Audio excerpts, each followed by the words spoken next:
at the same time, fine. But this is just the way we audition. You know, I've been auditioning for 25 years. Coming up, a look back at the very first Factor. It was technically the O'Reilly Report back then, but the question for you, who was on that show? Stick around to find out as the Best of the Factor continues.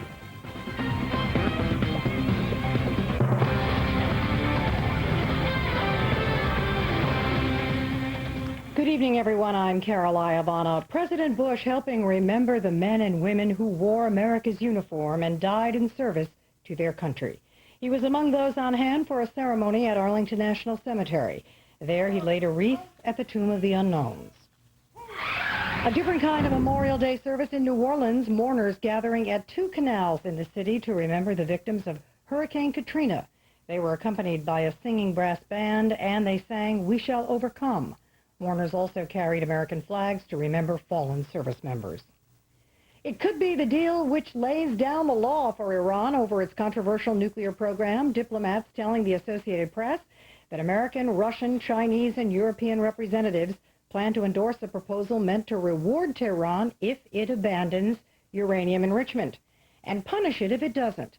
The U.S. thinks Iran wants to make nuclear weapons, but Iran says its program is completely peaceful. A new detainee hunger strike at Guantanamo Bay. The military says about 75 suspects are refusing to eat. Commanders call it a classic al-Qaeda attention-getting tactic to try to get the inmates released. Defense lawyers say the strike shows the detainees are becoming increasingly frustrated. Our next news break is at the top of the hour. The Best of Bill O'Reilly continues after the break. Stay with us.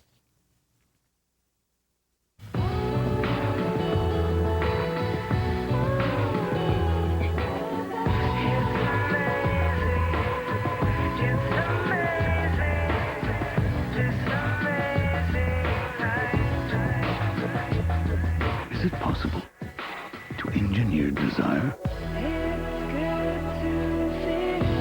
An entirely new ES, the Lexus ES 350.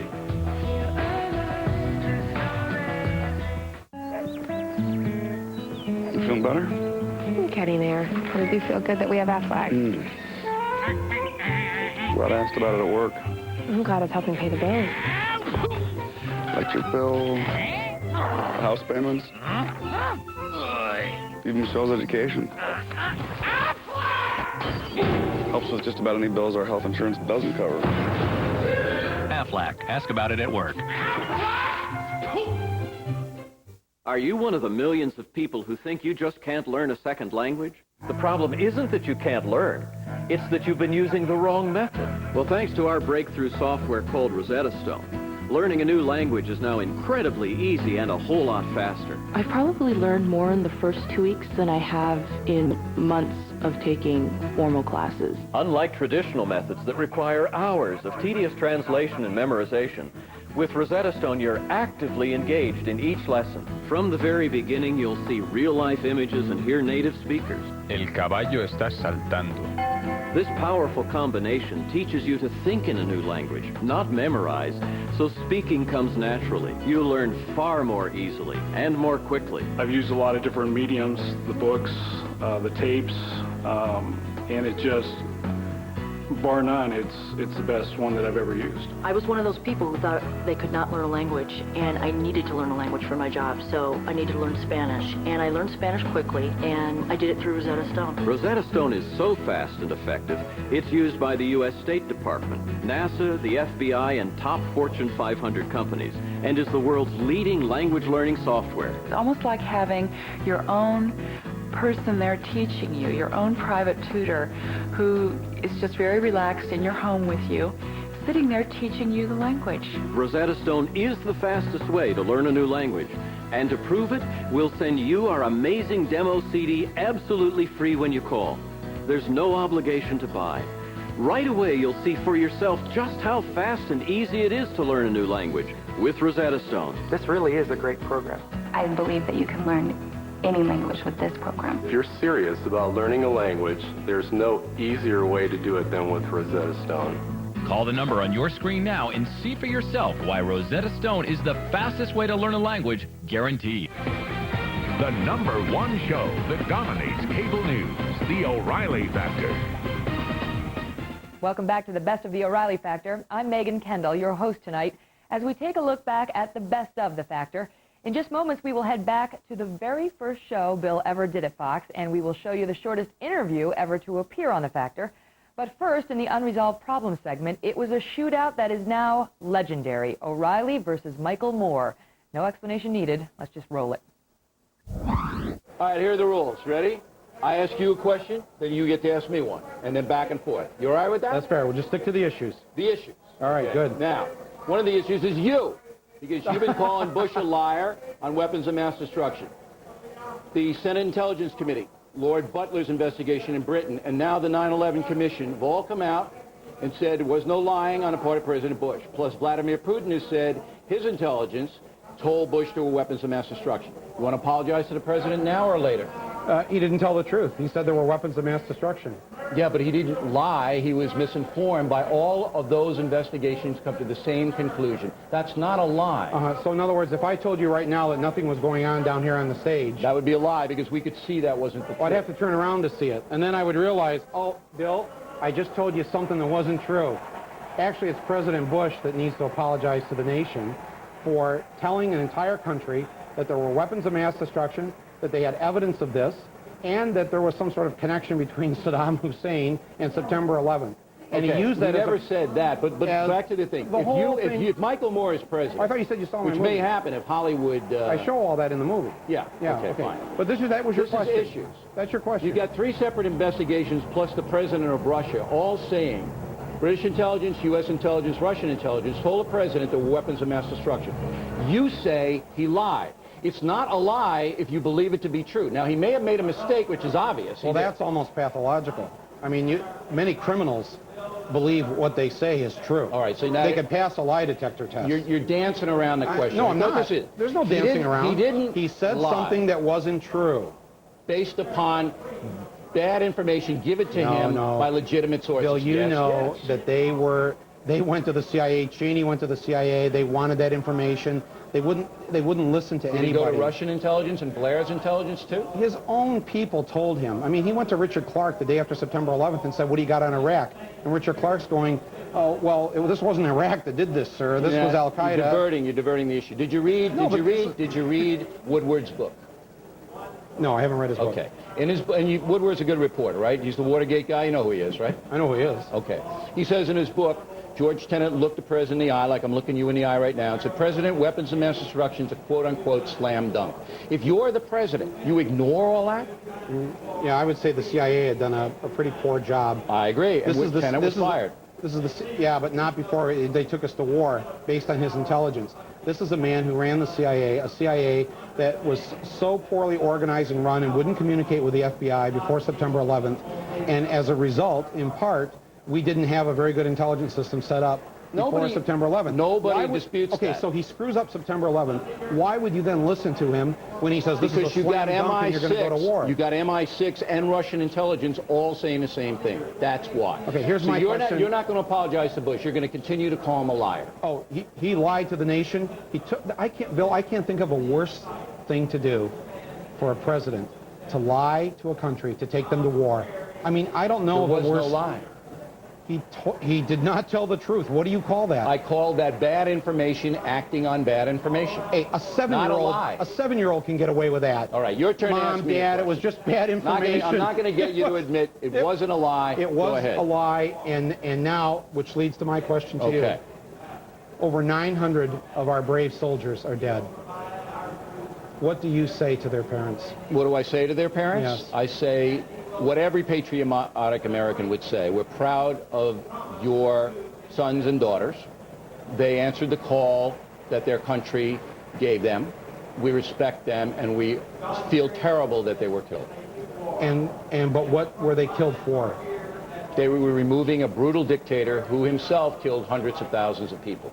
But that is not the reason that was given to them to go to war, to remove a brutal dictator Well, we're back because of to his the weapons brutality. of mass destruction. But that was the reason. The weapons of mass destruction. That we were told we were under some sort of imminent threat. That's right. And there was no threat, was there? It was a mistake. It was just a mistake. And that's what you tell the parents of a deceased child? I think that's what those parents believe. We're sorry, it was a mistake. Yeah, that's what you have to tell them. Bad intelligence. We're all sorry. I don't think that's good enough. Well, I don't think it's good enough either for those parents. So we agree on that. That is the historical nature of what happened. Bill, if I made a mistake and I said something and did something as a result of my mistake, but it resulted in the death of your child, how would you feel toward me? It depends whether the mistake was intentional. No, not intentional. Or unintentional. It was a mistake. Then if it was an unintentional mistake, I cannot hold you morally responsible for that. Really, I'm driving down the road and I hit your child, and your child is dead. If it were unintentional and you weren't impaired or anything like that? So just that's all it is alcohol, even though it was a mistake. How would you feel? Now we're toward wandering. me? Now listen. No, but my point is. I saw what your point is, and I answered your question. But why? What did they die for? They died to remove a brutal dictator who had killed hundreds of thousands of people. Yeah. That's what they died for. That was not the reason they were given. Their weapons of mass destruction was a mistake. Well, there's 30 other brutal dictators in this world. All right, I got another question. Would you sacrifice, let me just finish on this, would you sacrifice your child to remove one of the other 30 brutal dictators on this planet? It depends what the circumstances were. You would sacrifice your own child for that? I would sacrifice myself, I'm not talking for any children, to remove the Taliban. Would you?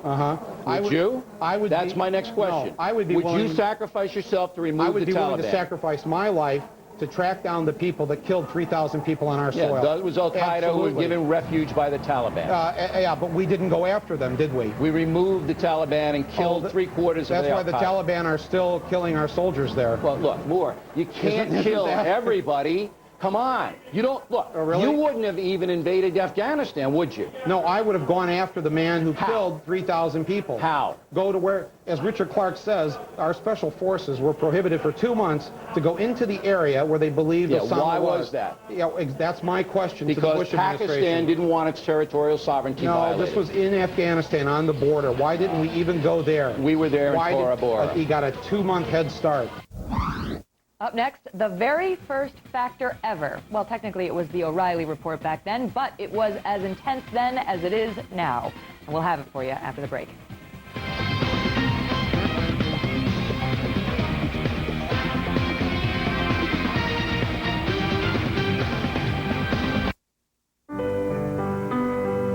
Freedom is never free. We salute those who serve. Founded in 1925 as a community for the orphans of our fallen soldiers, the VFW National Home for Children continues to serve the needs of our military families. So in honor of Memorial Day, Buick, Pontiac, and GMC are donating $100 to the National Home for every car and truck we sell from now through May 31st. If you're at all serious about getting a new car, this would be a good time to do it.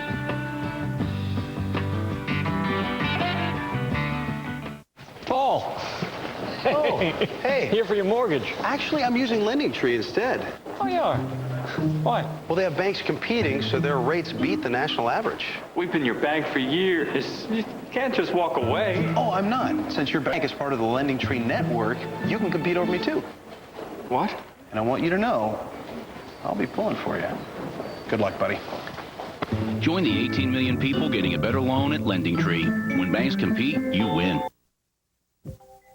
OHSU nurses are everything you expect. Unexpected that makes them exceptional. While some of our nurses take part in complex medical procedures and groundbreaking research, others are teachers as well as students.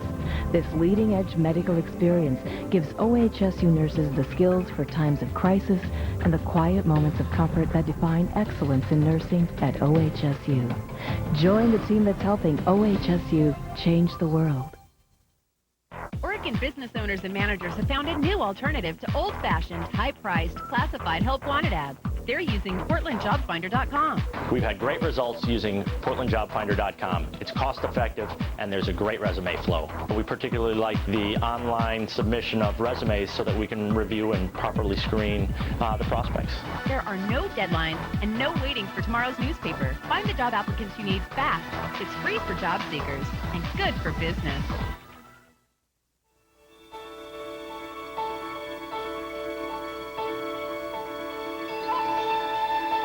Just because you may happen to occupy a relatively small niche in the business environment doesn't mean you have to operate like you're at the bottom of the food chain.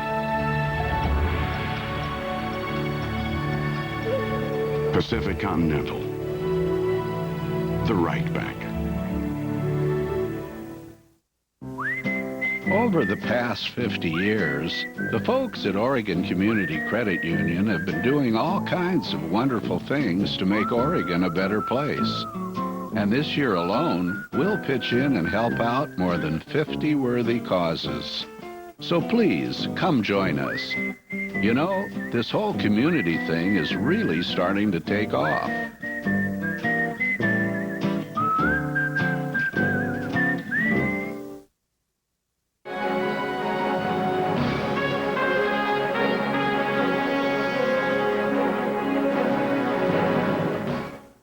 That's the way things looked back on October 7th, 1996, when the factor was just a baby called the O'Reilly Report. On that very first night, on that very first show, Bill had a very special guest, and it was then and there that the landscape of cable news would change forever. Let's take a look at who that guest was. Thanks for coming in on our first day. Oh, it's a real pleasure. Well, Thanks for having me on your first day. You had some ride in the, I mean, every day you got more ink than Clinton got. Oh, well. You know, I probably disagree with you on everything. But I mean, that's all right. Yeah, I mean, I think you're a fascinating, stimulating woman, but I just don't know why you would say the stuff that you said. You must have known you were going to get in trouble, especially about the masturbation thing.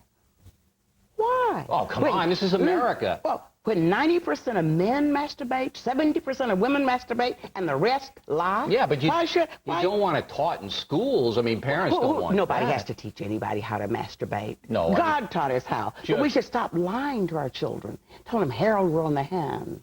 That they'll go blind. Yeah, but why do you need this in the crazy. school? Why can't the individual parents take care of that? You know, if parents would do, if all children had parents like you who would educate their children, talk about the drug issue, preventing pregnancy, talk about sexuality issues, we wouldn't have the problems But, we Dr. have. surely you understand that some parents don't want a teacher, an outsider, a politician talking to their children about these issues, and surely they have the right to not have that done. You're absolutely right. All they have to do is say that they don't want their children in that class, and they don't have to be in that class. But you know how kids are. As soon as it's brought up, they're going to run out and tell every other kid. I used to teach high school, so that doesn't My really husband work. taught for 37 years. That doesn't really work. But, you know, you don't see the children that I saw.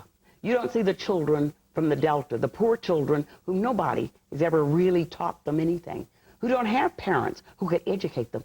Are we just to throw away those children?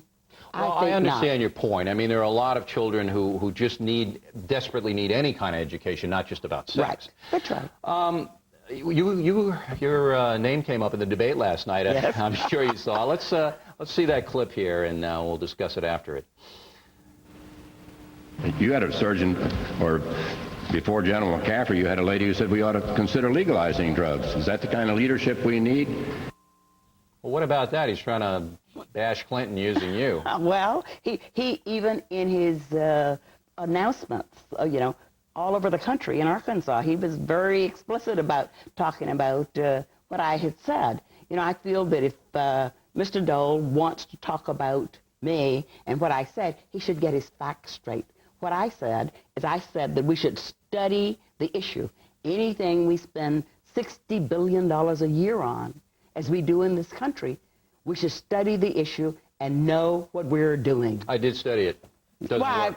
Doesn't work. No, legalization doesn't work. In fact, in Alaska, they decriminalized marijuana, and the situation got so bad because so many kids were using pot that they had a referendum, and the citizens of Alaska voted to recriminalize marijuana. It doesn't work. Really? Well, then I didn't know about Alaska, and I was just there. But we know that in the Netherlands, in Germany, in Sweden, where they have done some studies, they're really expanding their decriminalization. You know what happens? What? You're right, crime does drop. But in Amsterdam, used to be a great city. It's a dump. Amsterdam's a dump. You got junkies running all over the place. Do you want your kid to see the needle thing? I saw that when I was over there. You know, we know that there is very little relationship between the smoking marijuana and heroin. All the studies that's been done say that, and you know, I trust you. No, there's a lot of studies that say pot is a gateway drug. Let's talk about you. Let's talk about tobacco. All right, but wait a minute. We can't get with tobacco. $460 6,000 people a year die from tobacco. I'm with you on Only that. 20,000 from drugs. I'm with you on that. I never smoked. I think it's ridiculous. Okay. Me too. Up next, the shortest interview Bill has ever done, which is also the most ridiculous item of the day. Can you guess who earned that dubious distinction? Stay tuned to find out. The Best of the Factor continues in just a moment.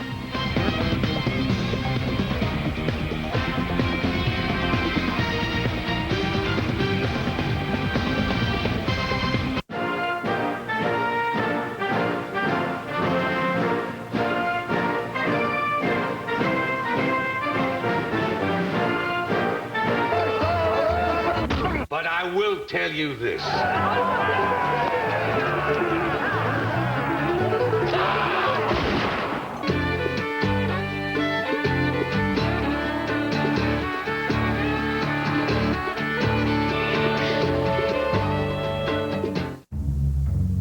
Beware of those who speak in euphemisms. You've presented some very challenging ideas. Translation, I'm scared of your thinking. I don't mean to be a fly in the ointment. Translation, your idea is about to die a slow, miserable death. At BMW, ideas are everything. And as an independent company, we make sure great ideas live on to become ultimate driving machines.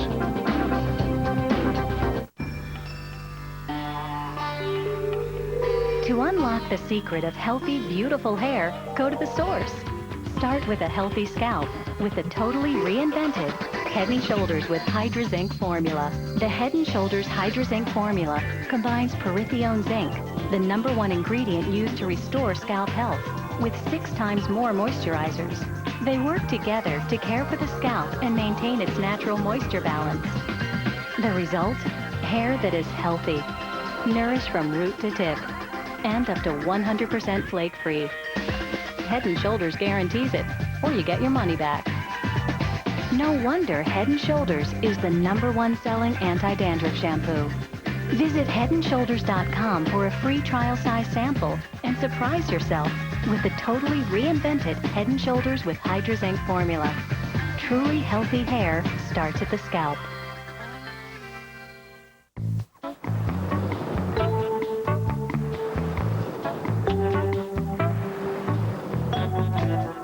Call today for the Gold Delta Sky Miles credit card from American Express and start earning double miles in more places more often. Apply now and get 17,500 bonus miles right away. With award tickets starting at just 25,000 miles, you can fly free sooner. Plus, the card is fee-free the first year. Call 1-800-SKY-MILES.